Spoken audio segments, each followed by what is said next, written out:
Έχω πάρει σκούπα ρομπότ, βαφλιέρα και ένα σωρό πράγματα από το Temu, οπότε πάμε να σου τα δείξω. Με τον κωδικό που θα σου γράψω εδώ, είτε μέσω του link στο προφίλ μου, μπορείς να κερδίσεις 200€ κουπόνι από το Temu και φύγαμε να δούμε τα υπόλοιπα. Αρχικά θέλω να σου ξεκινήσω με τη σκούπα, γιατί έχω πάθει έρωτα και θα τη βάλω τώρα να κάνει και το πάτωμα, να τη δεις στη δράση. Την φορτίζεις και έχει 1 ώρα λειτουργίας και λίγο που την άφησα στο σαλόνι μου, όπως βλέπεις, έχει μαζέψει αρκετά. Μετά διάλεξα αυτά εδώ τα κουτιά, τα οποία είναι πάρα πολύ όμορφα για να βάζω μέσα διάφορα πράγματα και μου αρέσει που μπορείς να τα στιβάξεις το ένα πάνω από το άλλο και έχουν πάρα πολύ χώρο. Χρειαζόμουν και φωτιστικά για τα κομμωδίνα μου και διάλεξα ένα άσπρο και ένα μαύρο. Τα συγκεκριμένα μου άρεσαν γιατί έχουν 3 διαφορετικές ρυθμίσεις σε φως και επίσης μπορείς να αλλάξεις και τη φωτεινότητα. Για τα σιρτάρια και την ντουλάπα μου πήρα ένα πακέτο με αυτά τα 8 LED, τα οποία βγάζουν πάρα πολύ φως και είναι ό,τι καλύτερο για να βρίσκεις οτιδήποτε χρειάζεσαι. Επίσης αυτό το LED light δαπέδου το ήθελα πάρα πολύ καιρό για να το έχω και στο σαλόνι μου αλλά και να το χρησιμοποιώ στα βίντεό μου, γιατί όπως βλέπεις έχει και πάρα πολλές διαφορετικές ρυθμίσεις.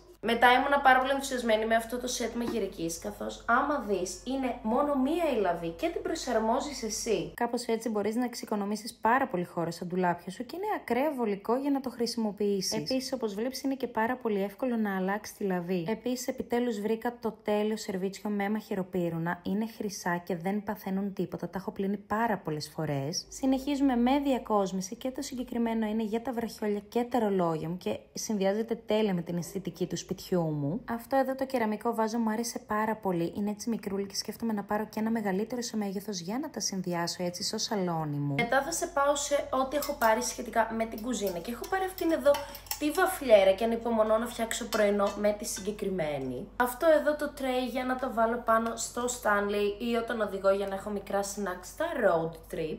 Σου άφησα όμως το αγαπημένο μου για το τέλος που είναι αυτό εδώ το τζάκι. Πραγματικά ανυπομονώ να χειμωνιάσει για να το χρησιμοποιήσω αμέσως. Αυτά λοιπόν είναι τα πράγματα που έχω πάρει και δεν ξέρω για ποιο από αυτά είμαι πιο ενθουσιασμένη. Οπότε χρησιμοποιήσει και εσύ είτε αυτό το κωδικό στην αναζήτηση στο Temu είτε το link που θα βρεις στο προφίλ μου για να πάρεις και εσύ το κουπόνι με τα 200€.